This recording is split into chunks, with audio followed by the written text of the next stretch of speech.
Ignition sequence starts. 6, 5, 4, 3, 2, 1, 0. Liftoff. We have a liftoff.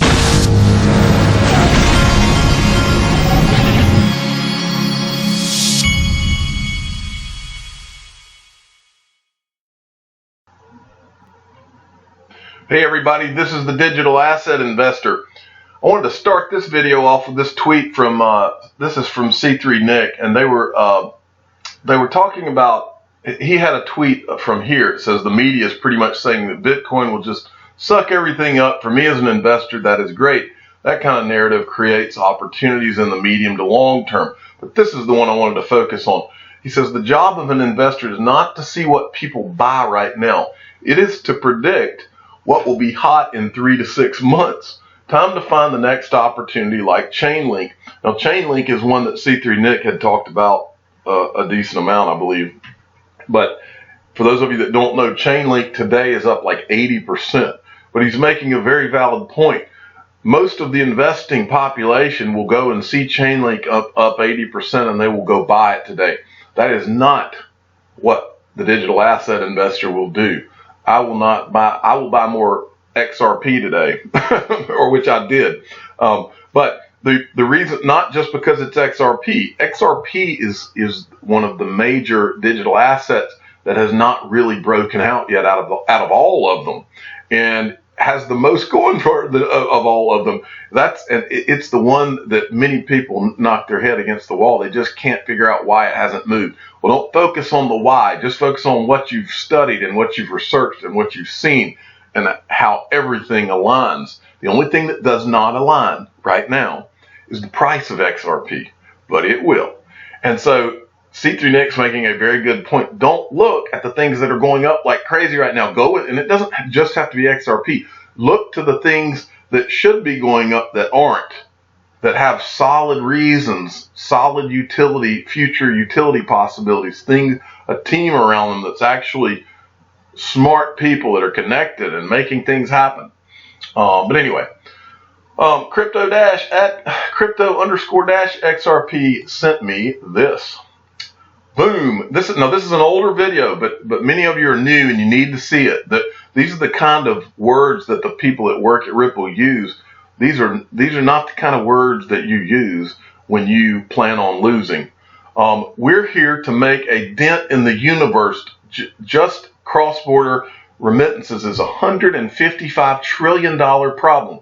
We solve this first, then we look at something else. We're like Google for search, Ripple for remittances. Naveen Gupta of Ripple. And this is a video. If you want to go watch the video, go to Trexia XRP at Trexia 062387002.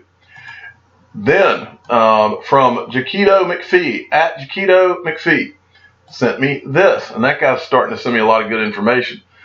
Yahoo Finance highlight. This guy says on global debt, if you look at the debt around the world, it has grown from 38 trillion to 180 trillion. So that's an increase of 366%. Debt is increasing at 366% and wealth at 133%. That is, unless you're a digital asset owner. Also weighs in full segment, and so you can watch that. But everything ties in. In my opinion, the global debt, the IMF, all of this stuff ties in. Digital assets, it all ties in to a shift in the way that everything is done across the world. This kind of ties in too. This is an article from Michael at VAL5 Links. I'll read you this. Libra will render the various monetary policy tools that are at the disposal of central banks ineffective. Monetary policymakers should be especially worried because they may find it much harder to control unemployment and inflation in a Libra world. Oof, this is hitting on it, folks. This is hitting on it. Okay, now, I'm going to give you a big fat disclaimer right here before I show you what I'm about to show you. What I'm about to show you is not something that I necessarily believe. I'm showing you this just because it's something that I had never heard before and I thought it was a fascinating concept. Okay, that's it. I'm not giving you some conspiracy theory that I believe. I'm giving you a conspiracy theory that I thought, wow, I've never heard that before. Okay, and that's the extent of it. Okay, and it came to me from at XRP Ghost Murdoch, Qbot. Here's the conspiracy theory that was that he told me about. There's a crazy conspiracy theory that the Rothschilds sank the Titanic to set up their Federal Reserve. Now, the overall concept of this article is that that in 1912 the Titanic sank, and when it sank, 3 people who opposed the Federal Reserve, which was created in 1913, the next year, 3 of the people that opposed it, which there's some photos here in a second, but it says the text on the photos named Benjamin Guggenheim, Isa Strauss, actual name is Isidore Strauss, and David Astor as 3 wealthy men who died on the Titanic. So far, so good. The men were all real and wealthy. Below each name, it says opposed new Federal Reserve Bank. The Titanic sinking happened in 1912, and the opening of the Federal Reserve happened in 1913. Was the hint that their opposition to the Fed and their deaths were somehow linked. And here's the picture. And this is from, says all 3 died that night. And this is from a YouTube video. And now I'm going to hit you with more conspiracy. When you click on the YouTube video that this article is written from, this is interesting because this is what pops up. If I can get it to pop up. Not only is the video not available, but every time I go to YouTube to see anything, and you can see that we are in YouTube, but every time I go to YouTube to see anything, all kinds of things pop up. Ads for other videos here and different things around here. But when I click on this particular link, all it says is this video is unavailable. There's nothing. Completely black screen. All right, there's my conspiracy for the day. Again, I do not necessarily believe something like that myself. I just wanted to show it to you because I found it fascinating. And I never had heard that. Next, from XRP Raconteur, who hit on something really big right here. XRP Raconteur at Crypto Cubanito. This guy's been hard at work lately too. He told me about this company called Bloom. Bloom.co is their website. They have created a digital asset, and what they're trying to do is to bring credit into the new age. Okay, now I want to tell you something about this before I read to you about their company, and that is, I've always thought that the credit system in the United States was a complete racket and a joke. We've got 3 major credit agencies. You got Equifax, and I'm drawing a blank on the others, but there's 2 other ones that are the major credit agencies. Well, the credit system of the United States, and I've told you this before, everything in the United States over the last 50 years has been built on a lie, on a debt lie. The idea of all of us going into debt is a good thing. And in my opinion, it's been set up to control us all. And if you look at the credit system and how you get good credit in the United States, it tells you everything you need to know. Your credit, once you take out a credit card, your credit starts to improve when you're using that credit card. When the truth of the matter is, an honest credit system would say, don't have any debt. But to me, the smartest people, the millionaire next door types, that was a famous book 20 or so years ago. The millionaire next door does not go into debt. The smartest people in the world, if they can keep from doing it, they don't go into any debt, if possible. But our whole credit, the idea that you have to take a credit card out to establish your credit worthiness, it's all, to me, always been a real creepy system. So these guys are trying to change that. We're bringing credit to the modern age. Bloom is a blockchain solution for secure identity and credit scoring. Bloom gives consumers ownership over their identity and financial data by decentralizing the way that information is shared between untrusted parties. The system reduces risks of identity theft and minimizes costs associated with customer onboarding, compliance, and fraud prevention. Our mission, we are building a modern global credit infrastructure which will be more secure, transparent, and equitable for all. Bloom offers solutions to cross-border credit scoring and identity fraud. while at the same time expanding credit globally to new individuals and improving scoring and methodology. This can only be a good thing, folks. All right, and Crypto Cubanito also sent me this, and this is a great article too. Billions to Trillions, Crypto Assets and the Inevitability of Digitization. And this article kind of tells the story of how the music industry was changed. And many of you young people out there may not even know this full story, but I'm going to hit on the high points.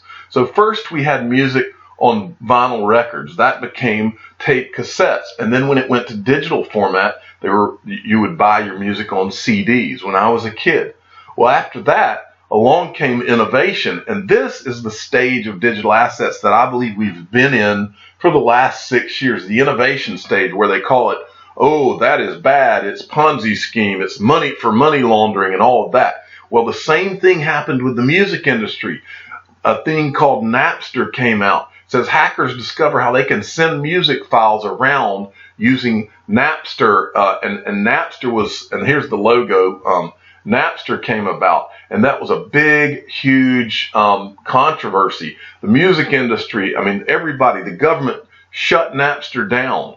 The same types of things that we've been going through for the last 6 or 7 years with digital assets were going on then. And then basically this article is telling you how then we came into the digital age with music. And then everybody started embracing it. And now you've got things like Spotify, and you've got iTunes, and you've got all of these platforms that have legitimized this, okay? That is what, and this is when this is not the billions, this is when the trillions of dollars, this stage is what we're entering right now, in my opinion. And this is when billions becomes trillions, folks. We're gonna blast past billions of dollars in the crypto market. And as I told you earlier, you're not just going to have Libra coin from Facebook. You're going to have digital assets in walled gardens for Netflix, YouTube, all these other platforms. And when you do, there are going to be trillions flowing through all of this. When all of that comes online, if you were here over the last year during this bear market, it is the greatest thing you ever did in your financial life. And you're going to find that out as we go forward. Okay, next, from Chinu Patel. At Chinu Patel 29 sent me this. This guy wakes up early and gets me some great information. This is a tweet from back in October. And what this is, says, this is a tweet from some kind of comment. It says, in the most recent interview, Corey Johnson, who was for Ripple, he was the spokesman for the last year. In the most recent interview, Corey Johnson, Ripple's chief marketing strategist, stated that Ripple had discussed XRP with the Trump administration. What? I mean, you read these things and you're like, are you kidding me? But that did actually happen, folks. Okay, next from XRP, Darren, at Fame21 More, who's a definite follow in the XRP community. The pin that pops the bubble. And he's tweeting out this from the Wall Street Journal. Deutsche Bank is considering 15,000 to 20,000 job cuts, the latest sign of the once mighty bank's retreat from global prominence. Folks, you're going to see a lot more of this. Jamie Dimon, in that article I showed you yesterday, was talking about how fintech wants to eat banks' lunch, and their Ponzi scheme, they are the Ponzi scheme, not digital assets. Their Ponzi scheme is coming to an end sooner rather than later. And it's going to be the rise of digital assets when it happens. The Rippening tweeted this out, at @the_Rippening, and he's got a YouTube channel now too, The Rippening. Go give him a subscribe and a follow. G20 Summit 2019 Japan, IMF Lagarde highlights potential disruptive nature. She's talking about fintech. Okay, you need to go watch this. This is from News Update is the name of that site. Next, from Jaquito McPhee, he's on fire lately too. At Jaquito McPhee sent me this. Big news from Shalini at Desi Crypto Hodler. Big news, G20 nations agree to follow FATF regulation framework requiring exchanges to share user data with each other and government. Crypto exchanges meet FATF regulators. G20 leaders in V20 Summit today to discuss challenges. Libra to be studied by G7 nations in France in July. And next, this is a tweet from this guy, James Tadero. I used to fight to outperform the index by tens of basis points. Crypto, on the other hand, due to its nascency, offers a tremendous amount of alpha to active managers. And that's a quote from Ben Foreman, CIO, Diversify Capital. And this last line is what I've been saying since I started this channel. Fund managers are not going to ignore an asset class that hit nearly $1 trillion. Every fund manager, every financial advisor, they are all going to be talking to their clients about putting a portion, 0.5 to 5% of your portfolio in digital assets. And they're going to do it for a very simple reason. They've already done the studies and they've seen that if that allocation was in their current portfolios in the last few years, it would have increased the percentage gain over time. And that's what matters to them. And finally, I'm going to finish you up with a quote from the Billionaire Mindset. Don't use your energy to worry. Use your energy to believe. That is so, so true. I'm the digital asset investor. I'm not an investment advisor. This is for entertainment purposes only. Please subscribe and hit the like button and tell your friends and family to use your energy to believe. Believe in something and work your butt off, and everything tends to work out. Thanks for listening.